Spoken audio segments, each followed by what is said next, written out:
Good afternoon, everybody. Hi, I'm Val Rogerson, and welcome to the Nucleus November user session.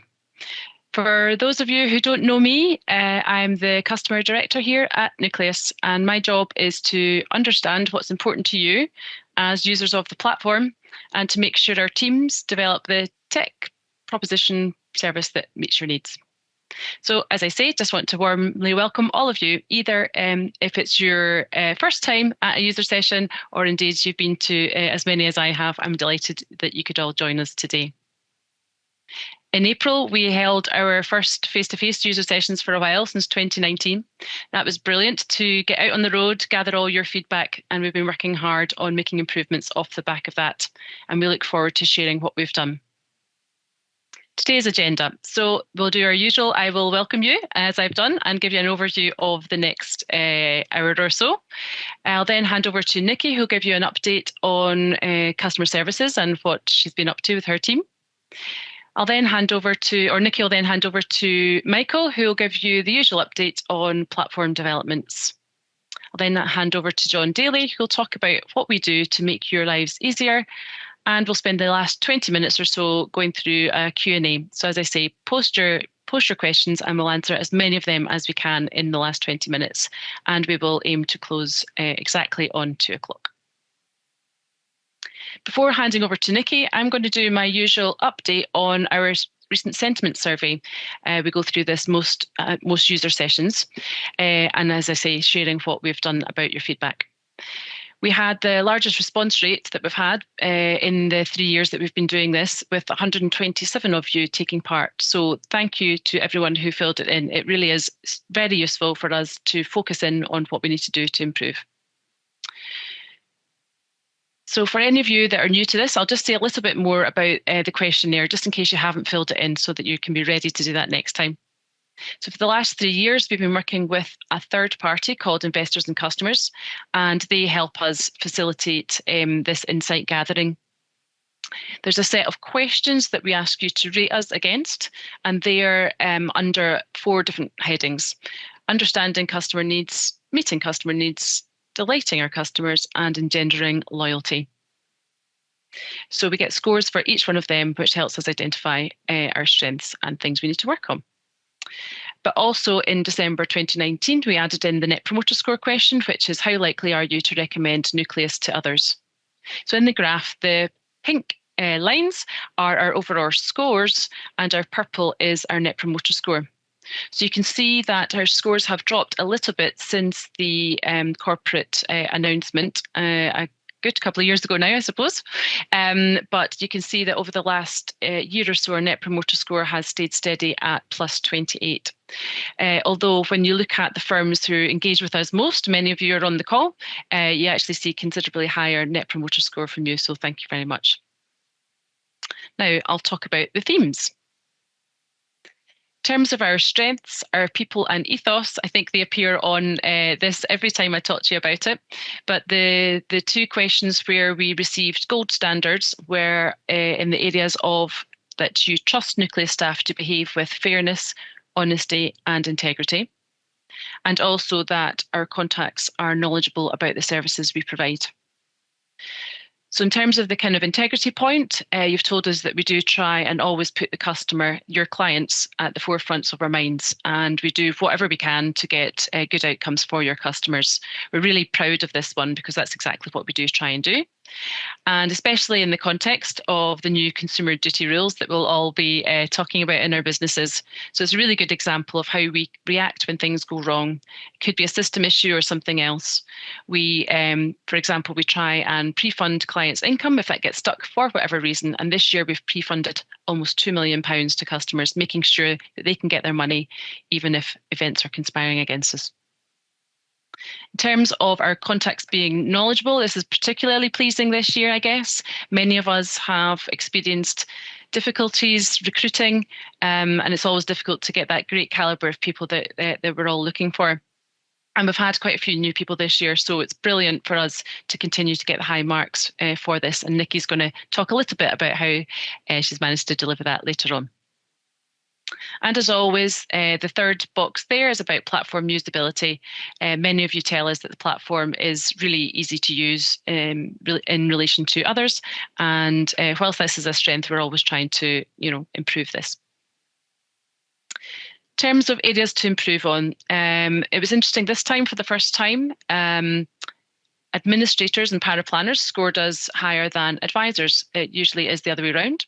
Advisors seem to be a little bit more worried, I think, about the corporate uncertainty, which means their score dropped a little bit this time. But they also mentioned that generally speaking, their impression of the service can sometimes be based on, they're a bit further removed, I guess, from the daily service. And it's only when things go wrong that things go past their desk. So issue handling is important to them. And again, we'll talk a wee bit more about that later and what we're doing about it. So whilst on average, you told us that service had improved year on year, there were still some themes you'd like us to address. Some of you mentioned some telephone live chat dip in service earlier this year, and others mentioned the pain you feel when your dedicated point of contact moves on or isn't available. And again, Nikki's going to talk about some of these after me. Just before I hand over to Nikki, though, it is worth covering that price and value for money used to come up quite a lot in this bit of feedback, but as you can see, it didn't come up for us this time. So this year, we have registered our prices, reduced the bit to charge for customers, as well as implementing a new treasury policy, which means that the clients' holdings in cash are earning a lot more interest, which is obviously really important in these days of high interest rates. The new Treasury policy has meant that during Q3 this year, we paid out almost $1 million to clients, about 10 times what they would have done had we not implemented that new Treasury policy. So just another example of how we're trying to make sure our money goes as far as possible and reinvesting that to clients to give them best value for money. So that's what we've done with your feedback so far. I'm going to hand over to Nikki, who's going to say a little bit more about what we've done. Thanks, Val. As Val mentioned, my name is Nikki Koya and I am Head of Client Solutions at Nucleus. I may have already spoken to or met some of you this year, and I'm going to spend a few minutes updating you on where we are with our plans that we shared with you earlier this year, as well as focusing on some of our plans for 2023. We shared this slide with you at the spring user session, and I think it's fair to say we're now seeing our newly formed Client Solutions area working well together, while thinking about you and your customers throughout any request that we receive. I thought it would be useful and helpful for me to tell you about some of the things that we've done in relation to these 4 points in this slide, and share some of the successes that we've had. So reducing touch points and end-to-end processing times. An example of this is we've taken our letter of authority process, reviewed the end-to-end touch points and made changes. The main change being that these requests are all now managed in a centralised team, which means we've got less people involved in completing the requests, which in turn has seen significant improvements in this process as a result. The touch points have reduced from 8 down to 3, as well as reducing the average end-to-end time from 5 business days down to 3 business days. Getting it right first time. We've implemented checklists for some of our key processes, i.e. death, settlement, crystallisation requests, direct debit requests, to ensure we have everything we need up front and we don't need to come back to you a few days later to request something else and further elongate the process. Simplifying our end-to-end, simplifying the process and enhancing the user experience. Because of the tried and tested review method we've used for the LOAs, we've now expanded this to include the innovations process, where we move customers from one firm to another. We've now centralised this process, which has meant we have now got a dedicated team working on the intricacies of this process, meaning a better experience for you and your customers. And this frees up our CRMs to spend some more time with you. We're looking to continuously review this process to ensure that it really does meet everybody's needs. So let's look at 2022. We talked about Q1 at the last user session, so I'll focus on the points for Q2 and beyond. We discussed live support back at our last user session. We're very aware, as Val said, that it wasn't meeting your needs and we needed to change what we were doing. So we implemented a live support centralised team with one manager responsible for the service being provided. We've seen some real great successes with this over the second half of the year. Our average acknowledgement time on live support for the first half was in the region of about 3 minutes. And so far in the second half of the year, we've seen our average acknowledgement time reduced to approximately 40 seconds. This is without seeing any drop in the quality of the responses we see through live support. And I'm sure you'll agree that this has been a great improvement for the service, and we're looking to continually monitor this to identify where we can make any further improvements and enhancements. We've also successfully integrated with Origo for transfers effective from the 1st of November. This is an initial phase focused on the creation of the transfer instructions with Origo and the seeding provider. It's been developed for both cash and re-registration transfers. We've gone live with a soft launch and have increased the volumes going through the new process gradually over the last few weeks, and this helps us to ensure everything is working as we would expect. The key benefits of this for you and your clients are the process is now more automated, so less manual keying of information, reduced manual touch points, and a more robust process with validation built in. Our next steps are to increase the volume going through to 100% of applicable transfers through the new process, and we'll then start to look at our phase 2 plans, which include the acceptance phase of the transfer. A couple of things to be aware of. We need clean paperwork to ensure that the transfer can flow through easily. This means ensuring the details match between the seeding provider and the Nucleus platform. If they don't, then the transfer will be rejected, meaning we'll need to come back to you for confirmation, which will slow things down for the client. One other point to note is to select seeding provider's name when submitting the paperwork. We do see instances of people selecting other, which again can slow things down. So if you can't find the seeding provider on the list, read the JIRA to us, let us know and we'll get it added for you. Unpriced transactions. This is where we review a report each day to understand if a client's expected payment won't be issued so that we can alert you before the client does. We've taken time over the last couple of months to review this process, and we've submitted a request for changes to be made to the report, which will mean we should be able to identify any issues earlier than we currently are, and this will allow us to work with you in resolving these as quickly as possible. For phased investing frequencies and drawdown enhancements, I'm going to let Michael cover these off later on, as this was part of the new business journey, so I'm not looking to duplicate, so hopefully he can cover off in his platform development section. In relation to increased disinvestment percentage tolerances to stop payments being delayed, our analysis in this showed that if we made changes, we'd negatively impact most of our customers. Therefore, we focused our attention on the review of unpriced transactions and making changes to that report, which should help to identify customers impacted by this issue and resolve these quicker in the future. In addition to all of what we've talked about, we've reviewed and made changes to our training programme, which Val made reference to earlier on for new people starting in client solutions. This has had great feedback from the new people who have joined us in the second half of the year and will make a difference to the service that you receive, as well as listening to your feedback on JIRA notifications and e-signature providers we can accept. JIRA notifications have changed to now include the client's name to make it easier for you to identify who the JIRA is in relation to before opening the notification, and we've added a further 2 e-signature providers, which now takes us up to 9 approved e-signature providers. So it's scary to think that 2022 is almost finished, so let's turn our attention to what we'll focus on for the first half of 2023.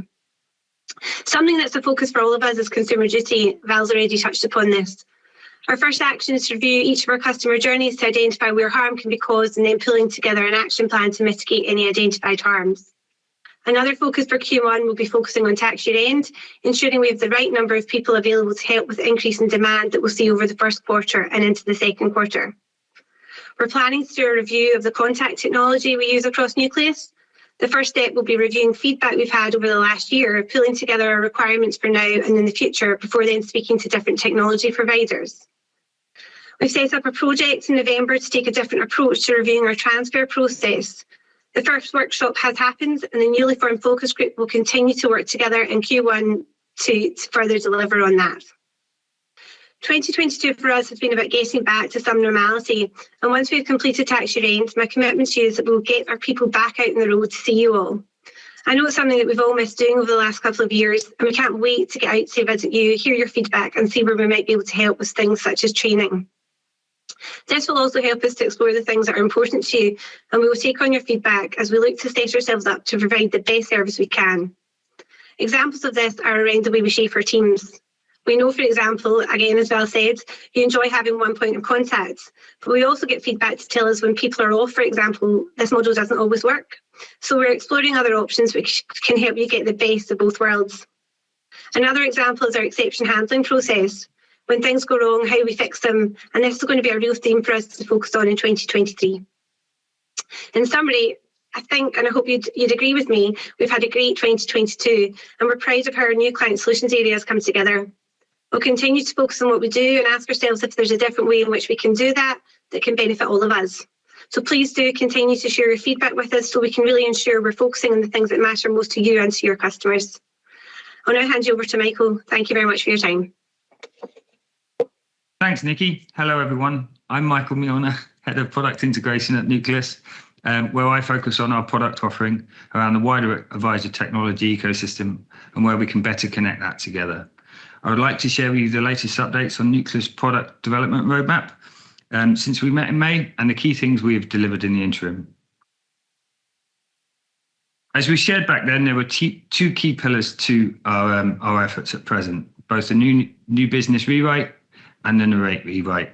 To start with Narrate, the key drivers for this work have been looking at the application performance, the raw maths and calculations in the reporting, and refreshing the user experience and interface.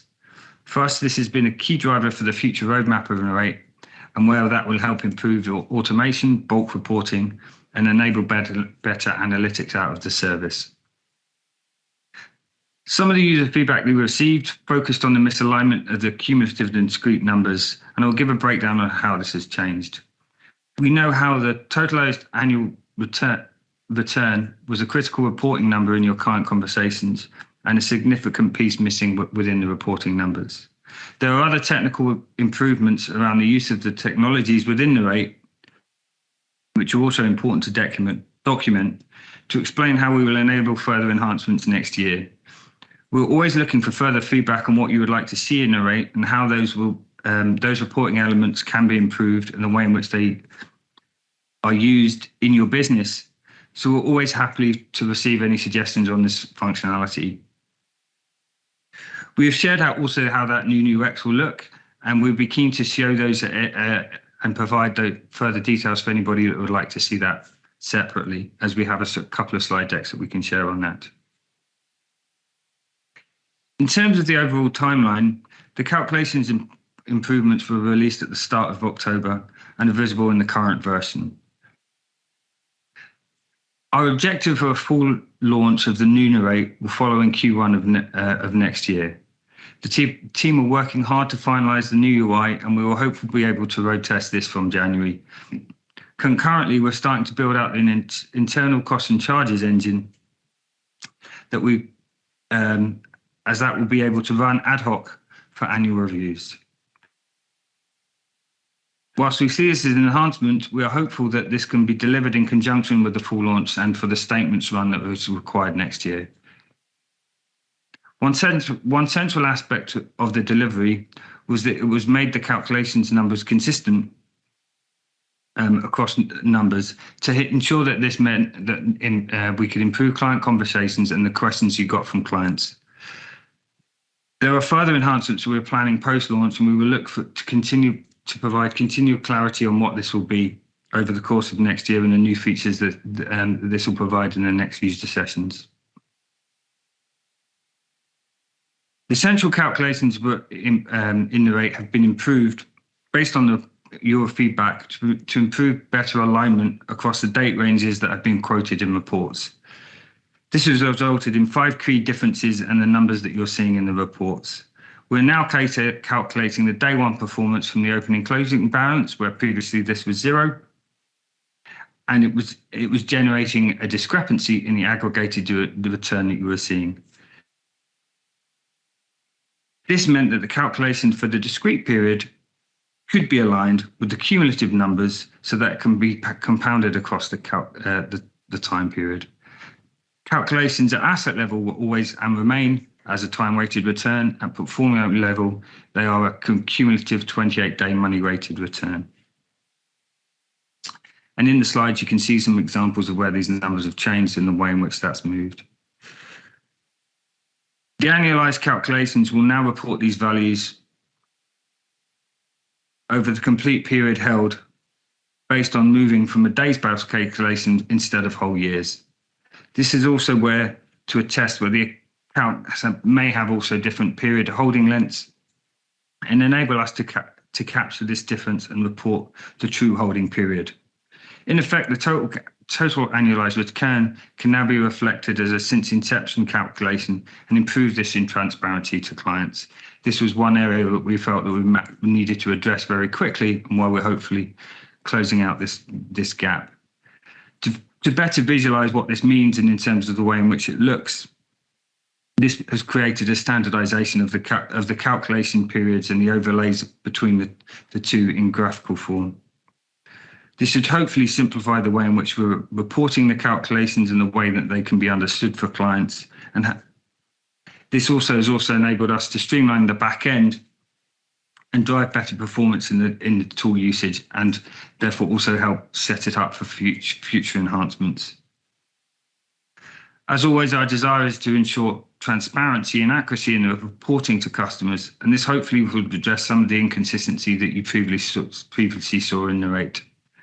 We hope this should also ensure better client understanding when being used in customer conversations, and reduce the question of why this is different in some of these return numbers. Stepping away from the rate, I just wanted to show also where we're working on our back office integrations and some of the improvements that we've made in the last since we met in May. We've launched a new fees app within IntelliFlow, and then completed our full client data integration within Planner, which is a new back office tool in the market. The Advisor Cloud transaction integration will also be released before the end of the year. However, some of the discussions that we had with Xplan and Iris to get transaction in place will have had to be delayed until next year. There are other new providers into the market, such as, example, Ellen and a company called Contengo, who deliver bespoke integrations into Dynamics, who have integrated into our service.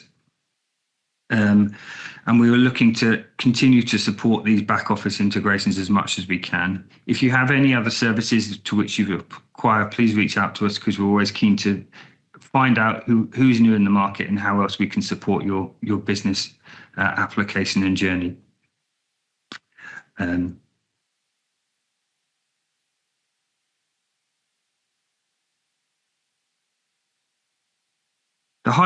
Just to move more generally back to the high level roadmap and the view of new business, we have focused our high level roadmap predominantly for this year has been focused on the new business delivery. However, due to the impact of some unforeseen challenges around some operational aspects of the work and some delays from Bravura, it was felt that we would delay this work until the latter part of 2023. Now, I know that will be a lot disappointing for a lot of people. However, we wanted to ensure that we could reduce the process impact to users and without impacting tax year end, and provide better continuity of service prior to launching this service. As a result, this has also led to some delays in some enhancements we were planning to do on phase drawdown. And as a result, we're now reprioritizing them to ensure that they can be delivered prior to new business being done next year, as we feel that there are incremental benefits that can be had prior to new business being delivered. There are other regulatory pieces that need to be delivered next year around an illustration update, and then obviously our obligations around pension dashboards. And we're also obviously concurrently looking to see what our differentiated UX proposition around Go and supporting the Android app version of Go and further enhancements to Generate, for example. But we'll provide further clarity on what they will be next year. And just as a very quick recap, here are the key enhancements we're looking to explore on phase drawdown. There will be a usual cycle of maintenance release that will continue to reduce workarounds and ensure platform stability as we seek to maintain our core platform app offering in 2023. I'll now hand over you to John for the final sections before our Q&A. Thanks very much, Michael. So there's loads of exciting developments to come there for next year, which is brilliant. I know one in particular that a lot of you will be looking forward to would be the cost and charges integration into Narrate. So that should be another really great enhancement. I just thought it was worthwhile to just take a short step back and look at the proposition we've actually got here today. Now, we all live very busy work lives, and it's very easy to miss, forget, or just not make the best use of this. And it's our purpose to help you kind of deliver your client services in an efficient and attractive manner. And we think with the broad spectrum of proposition we have at the moment, you can really do that in a way that will benefit you and your clients. So I just wanted to kind of go through, hopefully that some of this might be things that you're already using, but hopefully there might be a little nugget in there that you might be able to introduce into your business and to make things even better for yourselves. So what I've done is I've just broken down the various components of the proposition into a number of groupings. So let me start with client reporting. So Michael's been talking there about Narrate, which is already is extremely comprehensive and client-specific reporting tool. Now, don't forget that if you have your platform branded, your reports will come out in a branded fashion with your name and your colour scheme on them to make it look even more professional for you. And Narrate. It's a fairly comprehensive system, but you can tailor it for your own needs. And we can help you as required to build up tailored reports that you may find beneficial to your business. And don't forget that you have all the tools you need in there, including time-weighted and money-weighted returns, all to be able to give you quick and easy responses to your clients. So that's a little summary of Narrate there. But Narrate doesn't stop there. If you look at the bottom left, you'll find Narrate CG. Now, Narrate CG is a brilliant tool that will allow you it will help you to manage your client's CG position on the platform. Now, it can be incredibly simple. You can very quickly and easily find out what your client's realised or unrealised gain is. And there's also an enhanced feature in there which allows you to estimate if you have a client that you're managing a CG position with, you'll be able to have a look at that and see what different elements, if you do something on the platform, how will that affect their CG position. So you can look at it from a very quick and easy position. You can look at any date range, including tax years, of course, which will be all important. But you can go into a huge amount of detail if you want on this as well. So perhaps if a client is requesting more data on exactly how a CG position is made up, or perhaps even the client's accountant, you can generate reports which will show you to the penny how exactly everything's made up. So hopefully that is a huge amount of detail at your fingertips that should make it fairly easy, but it's easy for you to pull out at the bottom end. And then finally on the bottom right, we have Nucleus Go. We've done another enhancement this year to Nucleus Go, which means your customers can now access that via the Apple App Store, which means they can use things like their security features on their iPhone to access the tool, and more to come on the Android app. But again, it's not as comprehensive as Narrate, but customers will have an expectation that they can access their investments in a quick, easy and attractive manner that will allow them to do that. So well worth having a look at that. And you can also access a report on the platform, which will show you which of your clients are actually logging in as well. So you can take a look at that too. So that's a quick summary of the client reporting side. I also just wanted to briefly touch on our tax wrapper range. So we introduced not so long back the J for JISA there towards the top, and that complements our full range of tax wrappers, which includes the onshore and offshore bond. So, as a customer's needs change and develop over the years, you'll be able to access all the tax wrappers you need to make sure that you can quickly and easily and efficiently continue to give the client the service that they need as their needs evolve. So I wanted to spend just a couple of moments then talking about the kind of flexibility in managing clients' investments, because this is quite important as well. Michael discussed with you before the enhancements we're making to auto phase drawdown, but we have already got a solution there, and it's a flexible solution too. So it's not as simple as saying you can take a chunk of money and have that phased out to the customer tax-free and tax. If you need to mix up within tax-free and cash, there's a lot of flexibility on the tool that you can employ as well, depending on the client's planning needs. So again, we're happy to talk to you about that. And one tool that isn't as widely known is phased investing. And that could be particularly important at the moment while we're in slightly more uncertain times economically. So this means you can ring fence a cash balance, and you can have that phased into investments at a rate that suits you and your client, all automated, so you don't have to intervene. And that can be quite a useful planning tool, again, that can save you time and enhance your client service even further. And then just finally, in the middle on the left, we also release flexible ISA. So we've got that functionality as well now as well. So if a customer needs to take some money out, it can be paid back within the rules. So again, that's just giving another enhancement, making sure that you can deliver everything your customer might need. And then kind of the final point I was going to make is just to talk about the efficiency of payments on the platform as well. And it's easy to forget some of these things because they kind of sit in the background but are very powerful tools.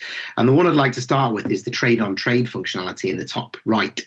And what this means is that different trades can happen at the same time. So it's not, the old world of platforms was that, if something happened on the platform, like a rebalance, the whole thing was locked out. You couldn't do anything else. Well, with our trade on trade functionality, it's much more efficient, and different things can happen at once. So a classic situation for trade on trade is that if your DFM perhaps triggers a rebalance that maybe you weren't expecting, in the old world that would have blocked you out from taking a withdrawal for a customer, or starting a sell down for a withdrawal. In the new world, you can do that concurrently. So you don't need to either manage things like coming out of a DFM just in case you need a withdrawal, and it can all happen at once. So it's just, again, it's a powerful tool sitting in the background that sits there and makes things, again, easier for you to manage, less risk.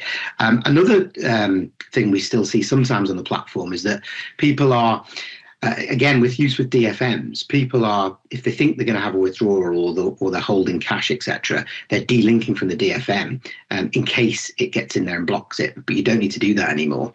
You can be assured that as long as there's enough money in the account, you can let a rebalance happen. If it happens, you can still do your withdrawal.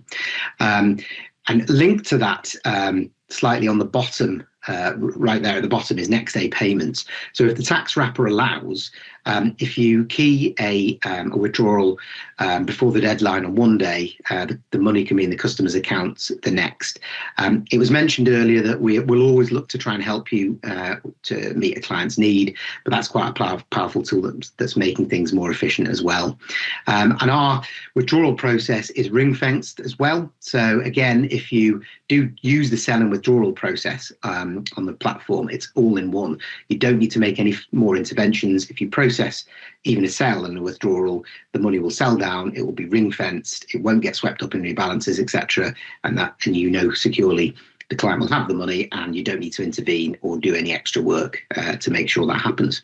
So hopefully, again, those things all coming together make quite a powerful proposition in terms of accuracy for the customer, making sure the right things happen at the right time, and meaning you have to do less intervention.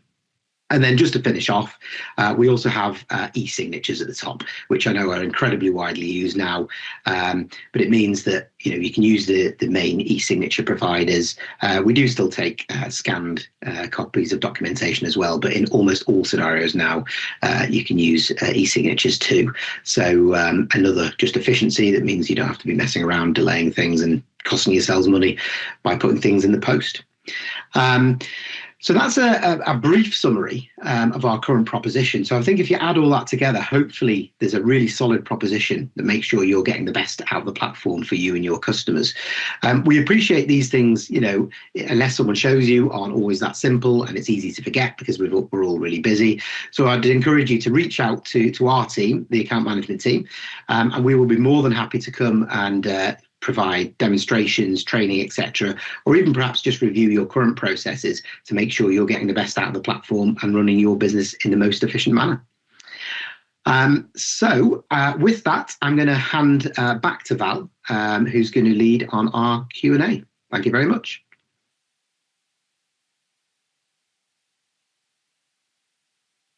Brilliant. Thanks very much, John and Nikki and Michael. So we've had some questions submitted to us in advance of the user session, many of which we have answered kind of individually, because you submitted them in advance. It gave us a time to give you a call and resolve them. But we do have a couple from that, as well as a few questions being asked, although you're suspiciously quiet compared with normal. So please do keep those questions coming, and we'll try and answer as many as we can over the next 20 minutes. First of all, though, I'll just do some the usual housekeeping. So on the chat function where you can post your questions should be on the right-hand side of your screen. If you are getting the full screen, that might be hidden, so sort of adjust your screen accordingly. So hopefully you can see that chat panel. Again, make sure you do register so that we make sure that you can be sent information afterwards.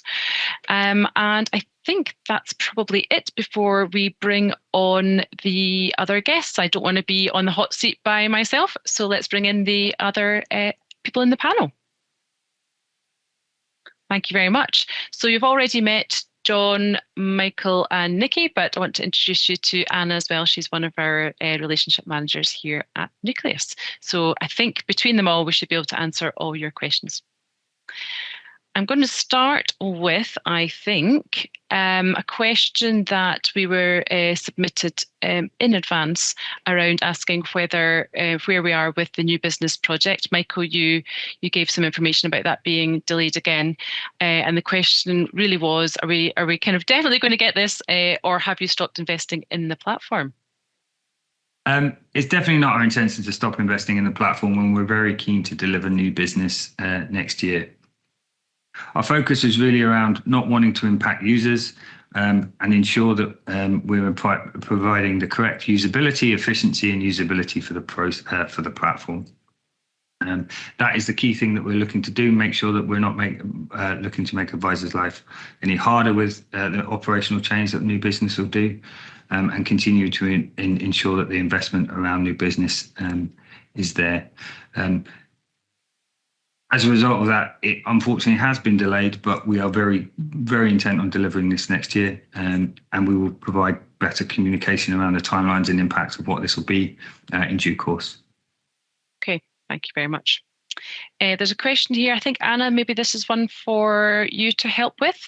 It would be really useful to have a dummy account on Nucleus Go that could be used to show new clients what to expect when they log in and things like that. Is this something that can be done? That's from Charlotte. Thank you so much for that question, Charlotte. A great one at that. We've had that feedback a few times now. So I'm pleased to say, it's something that we're looking at internally to get a full demo launch for any new clients to help you sell this fantastic part of our proposition. In the meantime, what you can use is our Nucleus user guide on Nucleus Go. Within that guide, on the library, it has some really handy screenshots that might just help bring things to life a little more. Of course, also you have your advisor login too, which you could use, but appreciate if it's for brand new clients, then user guide will help you with the screenshots there, Charlotte. Okay, thanks. Thank you, Anna. Another one, I think, for you, Michael. What are the transactions which will be integrating with Xplan and Iris? That's from Michelle. Hi, Michelle. So the plan is to have a full transaction history available within Xplan at some point next year. We did originally discuss trying to do this year, but due to priorities from Iris, it's been unfortunately not going to happen. But the goal is to have a full, as I say, a full transaction history available within Xplan, and to support that as part of the client portal usage within that we know a lot of users have as their back office tool, and the way in which they help use that for client engagement. Great. Thank you very much. Nikki, I think there's one here for you. You mentioned about that the dedicated point of contact, and if they're off or whatever, it can be a little bit painful, and you're looking at options for that. Have you got any more information you can share on that? Yes, thanks, Val. We are looking to actually have more of a contact team. So you'll have your dedicated point of contact, but within that, we're calling them pods at the moment, for want of a better name. And we're looking to see if we can actually supply you with, a team of named people, so that if you weren't available to your dedicated point of contact wasn't available, that you'd actually have a group of people that you could reach out to that were familiar with your account and could actually support you. So that's something that we're looking at currently, with a view to move forward with that in going into the new year, Val. Okay, brilliant. Thank you very much. I'm hoping it's just my screen that's flashing and not everybody else's, but we'll move swiftly on. There's a question. I'm not sure who this is for. Could this be you, John, or Michael? Another question from Michelle, actually. Is there any scope to be adding LISAs to the platform? Yeah, LISAs is an interesting one, because we haven't got one on the platform at the moment, and the feedback we'd had to date was that there wasn't a huge amount of demand for them, and there was a certain degree of uncertainty from a regulatory point of view about how long they would last. With them still being here, we're very keen to hear feedback, as we always have been, and it's something we can look to review again. Now, that doesn't mean there's a plan in place at the moment, but I think the question's being asked, and I think it's one we can follow up on to have a look at. How much demand there is, and how we might go about putting one in. So for now, we'll have to take that one away and report back. But it's one that we will look at again and see how the demand is looking. Lovely. Anna, I think this could be another one for you. How can we add our branding to the Narrate reports? Excellent. So thanks, Carmen, for that question coming through there. It's a very simple one. Basically, just send us over an image through JPEG as a file, an attachment onto a Jira message for us, and we will assign that over and get that sort of put onto your profile. That will then pull through and will give you time to review that once we've applied the changes, and it will feed through not only to Narrate but also to Nucleus Go, so the client portal as well, and you'll have time to come back to us with any final suggestions or edits before we make it live. Okay. Great. Thank you very much. Am I allowed to ask myself a question? Someone asked about whether we'll be reviewing our orphan client policy in light of consumer duty rules. The answer to that is yes. At the moment, we don't allow orphans to top up their accounts or anything like that, but we had a meeting with the FCA maybe a couple of months ago now, and which gave us some food for thought. So we are actively reviewing that at the moment, and we'll communicate that in due course once we've made some decisions. But yep, lots of things will be reviewed in light of consumer duty. Now, I think possibly another one for you, Anna. Apologies. Do you have a cheat sheet? Madeline is asking. So it can be confusing to know when you need a Jira and sometimes what forms are needed without having to read through the guides. Okay, yes, thank you for that question, Marilyn. So I'll touch on a few points here. So first and foremost, probably not a cheat sheet as such, but lots of handy tips and whatnot, both within the general and user guide section of the library on the platform. So there is a document within the Jira user guide, and it obviously tells you the different process types that Jira would be useful for. So I would say that would be your first port of call to get a feel for the types of queries that should come in through that mechanism. If it's more about what forms are needed, I mean, sort of in the mid to longer term, ideally will be that fully automated online proposition, right? And in a world where we can remove all paper. But yes, for the time being, there is a handy document in the, like I say, in the user guide section of the library and within the general section, just telling you when an application summary is required, which will lead into other, bits and pieces about what information we need for each type of submission.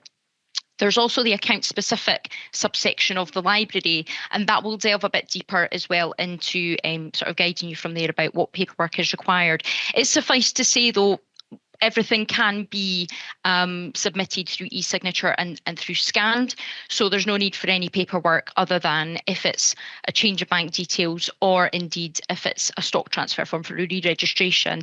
But other than that, for most other new business types, it can all be done through scanned and e-signature. Hopefully that helps answer your question, Marilyn, but happy to pick up anything else on top specifically if that's not fully answered it for you. Thank you. Brilliant. Thank you, Anna. Here's one possibly for you, Nikki. So from Nicola, is it possible to have an out of office function on Jira? I guess the benefit of Jira is that it's the team can all pick them up if someone's not available, but I think it talks to your point that you mentioned earlier.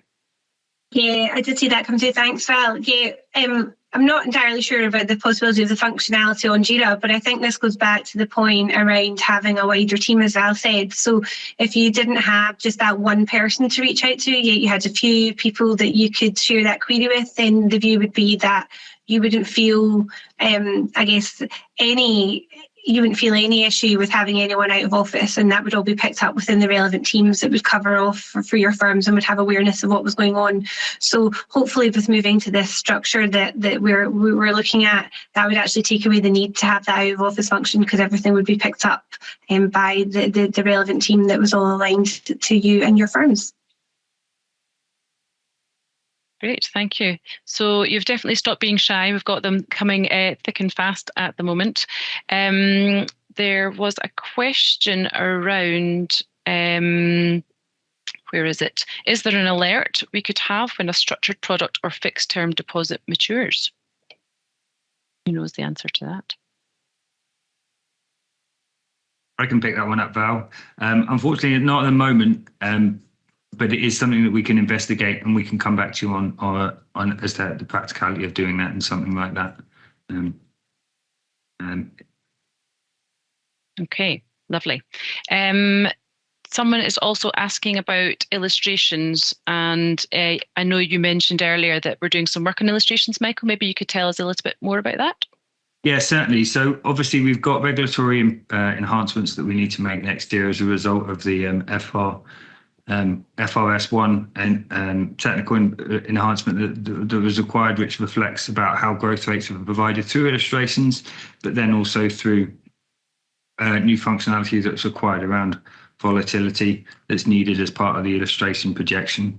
We know that there are a few also inefficiencies in the illustration tool at the moment in terms of around how specific pricing might be reflected or not.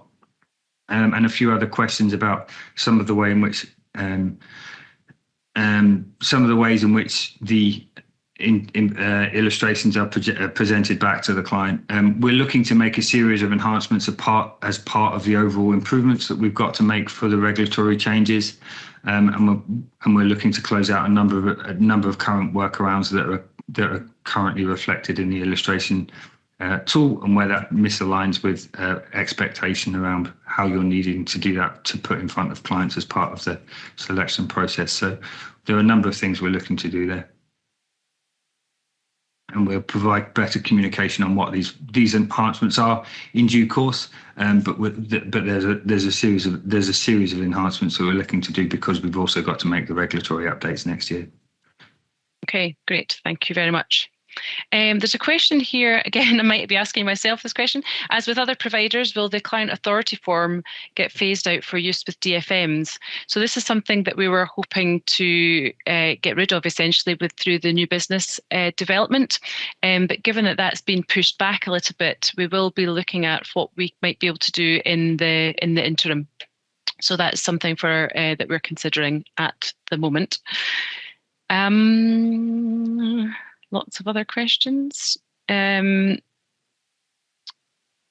found one here. Can we ring fence cash? So Helena asked, can we ring fence cash within portfolio through the deposit account and set up regular withdrawals from ring fenced cash? Perhaps one for you, Anna? Yeah, thanks for that question, Helena. So yes, what you can do is ring fence and obviously keep it separate from cash into cash deposit. But I'm going to double check the current logic and position if you want to use that amount to fund regular withdrawals. So circle back on that point and come back to you with a conclusive answer. Okay, Helena. Lovely, thank you very much. Can you provide a display? Oh yes, can you provide a display of the remaining ISA allowance used and available in the ISA account within the client accounting, or the client account, should I say, sorry, rather than having to run the report? So I guess that's a platform development question, Michael. I mean, that's an enhancement that we haven't currently looked at, but it's definitely something that we consider, and we'd like to take that. I mean, and if we can take that away, and we can come back to you in terms of practicality and look at that in terms of a possible enhancement that we could do. Certainly practical, sounds certainly plausible, so we can definitely take that away and come back to you on that.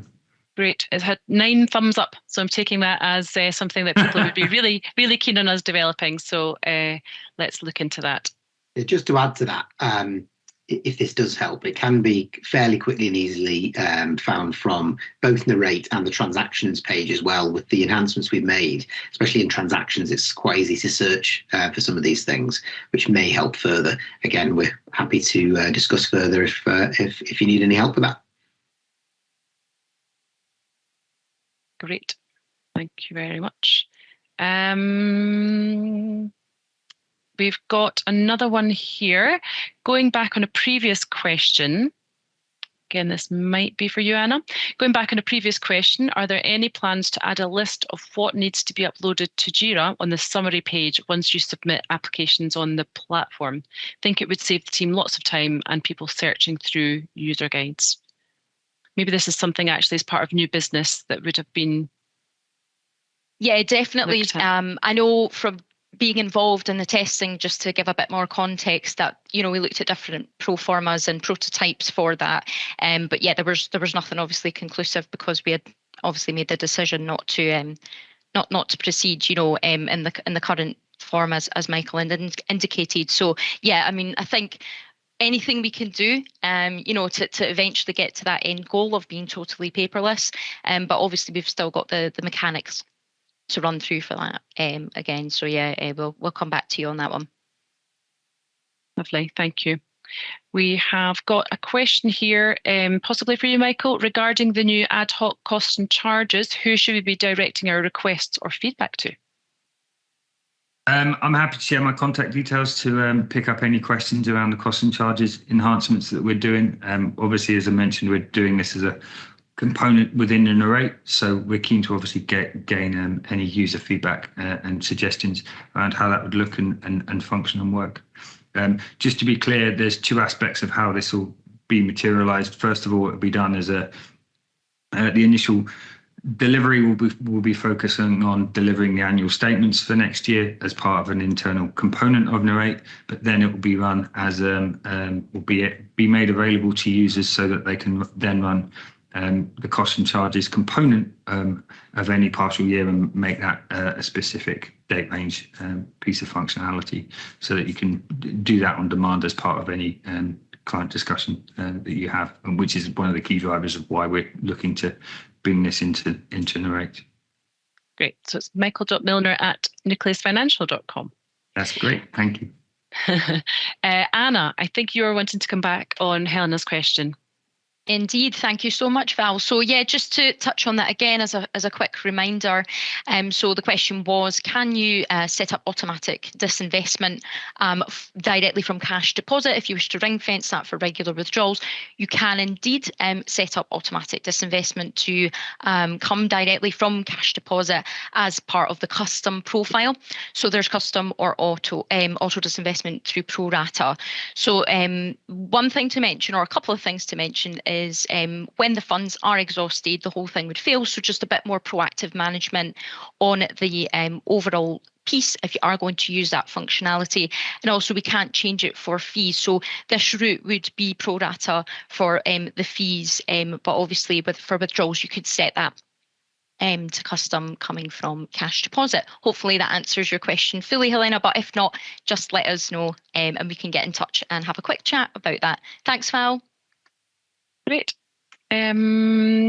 Questions are starting to slow down and it's 5 to 2, so make sure you get them in the next couple of minutes if you want them answered. I think one of the last ones we've got so far is timeframes on looking at new JIRAs. I know there are service levels in place. Perhaps, Anna, you could clarify that for people.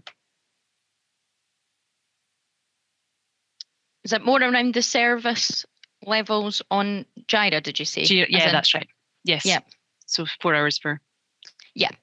So there's currently, top priority is within 4 business hours, high priorities within your 24, standard within, generally we say 2 to 3 days, but we're often sooner, and low is just really for any sort of suggestions. But in terms of looking at those timescales, we'll obviously keep you posted wherever possible within the teams as they are at the moment. There's a really good system for picking things up even on standard, but it's by no means, a way to replace. If you want to give us a quick call and escalate something, we're happy to take a look for you as well. Okay, thanks. Back to you, Val. Great. So Paul Clark is asking, as you now have a Flexi ISA, are there any plans to allow clients to top up their ISA allowances by the amount paid as fees to the advisor, as these are payments out of the ISA by the client to meet fees? Who would like to take that one?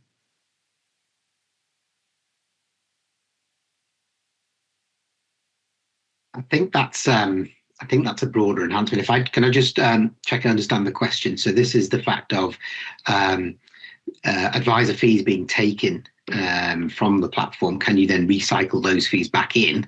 That's how I'm reading it. Yeah. Unless anybody else can provide an answer, I'm going to have to take that one offline because I'm not sure.